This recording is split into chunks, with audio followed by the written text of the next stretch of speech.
Guys, the Jeep's looking real nice. I'm getting it right where I want it, right where it's making me happy to drive.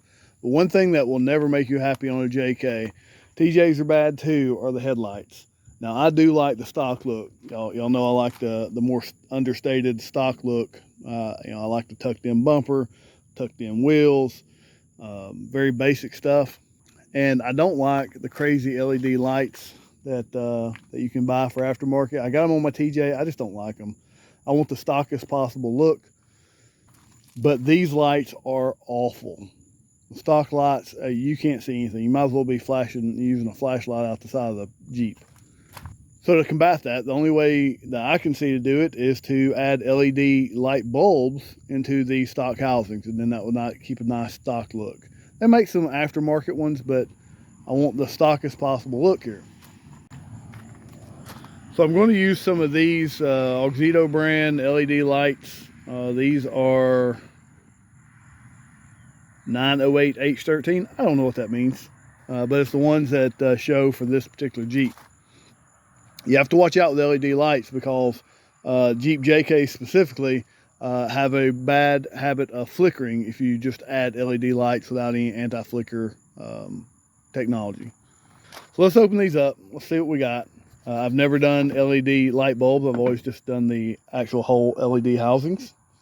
Looks like there's no way that's going to fit my hand. Might stretch, but I get it. You need gloves because you don't want any type of dirt or oil getting on the actual bulbs itself, because that will cause some light scattering issues. And that's the other challenge with the aftermarket assemblies as opposed to bulbs. The light scatter can be really bad on cheap lighting assemblies. Now, I do have some haze on here. I may polish that out, but regardless, I'm curious as to just what a swap out will do without even polishing that haze out.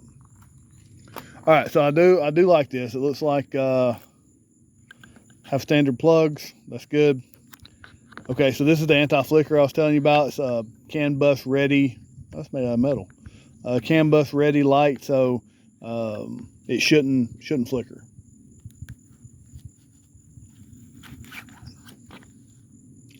It's a good looking light. LEDs do get hot, so it's got a little fan on it, I guess, that runs through all this. Right, left, I don't think it matters. I think they are universal, right and left.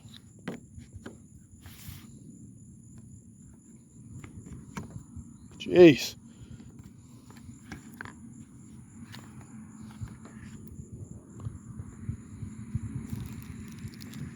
What is this? Oh, zip ties. So you can zip tie this back. So good packaging, comes with everything you're gonna need, including the zip ties. We can see if these will fit. I'm not so sure. Let me get all this moved off the Jeep and let's open the Jeep hood and see how we install them. You know, after putting this grill on and everything else, I should have known this. You can't get to the headlights from the top. You kind of can, but not really. You can kind of get to this one, but you can't really get to the headlights. You got to take them out from the front. The $64 question is, does that mean I have to take the grill off? I need to repaint these bezels anyway. Guys, for those watching my channel, you know I got the infamous JK, JLK, URL, WTF, BBQ grill on here. And so I do have to pull my grill out a little bit, but regular JK shouldn't have to. Once you get in here, there's 3 screws that hold on this bezel. And those are just T15s. And then once you get that bezel loose, the light will just kind of pop out of there. I should be able to get to it. Of course, again, I got the funkiness going on here, so let me get it pulled out. Once you get the 4 screws out, that just unscrews, just counterclockwise, or yeah, counterclockwise, clockwise if you've got it this way. And then there's my halogen bulb that I'll take out and put to the side in case I ever just need an extra bulb. And I'll make sure I don't touch that either. Once you pull the little red clip back, you just press down the little depressor there, and then the whole thing just kind of pops out. That's where we plug our new ones in. Luckily, it has that extra line with the anti-flicker little devices on it, so that will that'll give us a little more room. And I was right; these gloves don't fit me. They're cool. I mean, neat, I guess, but one size doesn't fit all. My fingers are about twice that long. All right, all I'm gonna do is plug this in. See if I can do this one-handed. I can. Plug right on in. I heard the little click. Now I'm gonna pull the red down. Now it's locked in there. You can see it's kind of hanging here. I don't know that I'm even going to use those zip ties, because that little anti-flicker unit or CAN bus unit, whatever you want to call it, should just set right back down in there. I might zip tie it to the wiring harness, but if I can get my hands in there. Otherwise, I'm going to use this extra length to help me with the light bulb. When you're putting these in the housing, think about the orientation of your housing. So vertical stripes, and then that, when you screw this in, this also has to be vertical. Otherwise, you're going to get light scatter and it's going to be weird. So you got to make sure you get it in there, or clocked, I guess would be the term. All right, guys, so I do have one concern. These things didn't clock up and down. I thought they were supposed to.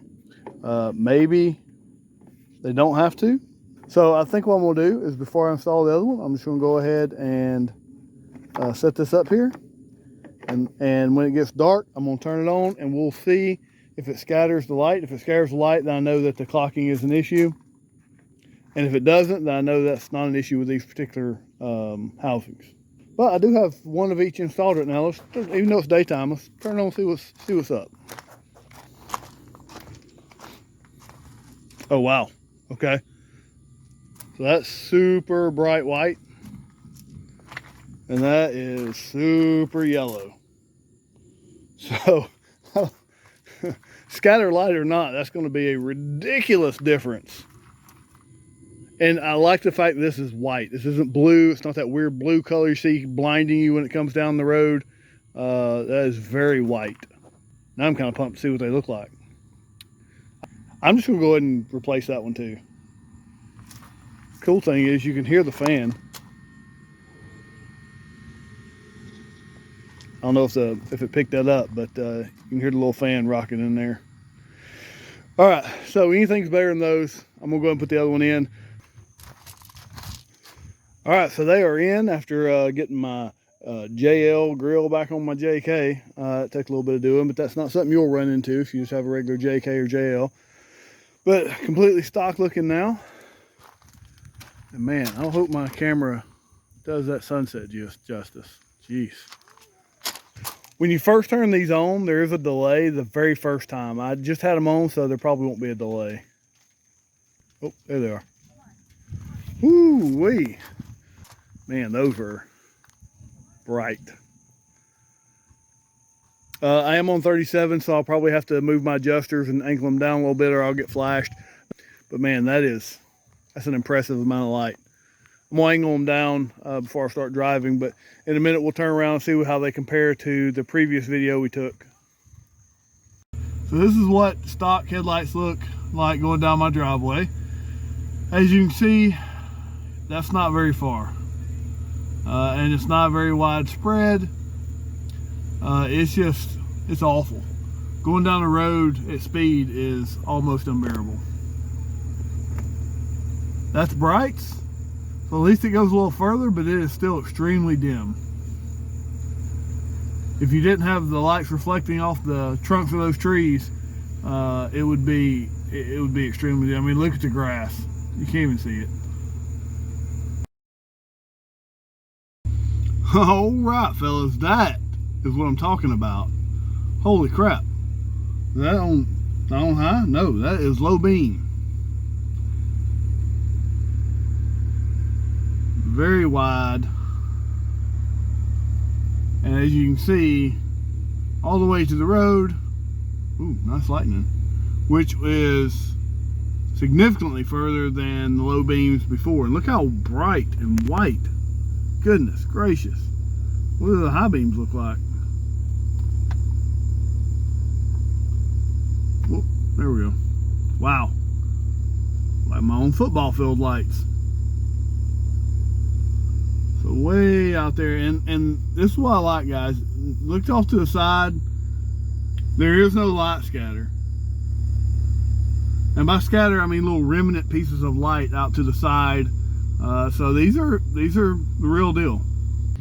All All right, guys, so there you have it. I'm really pleased with these lights. The fact that I keep the stock look, they're relatively inexpensive compared to most LEDs, and they're definitely inexpensive compared to other LEDs that you'd buy that replaces the whole housing.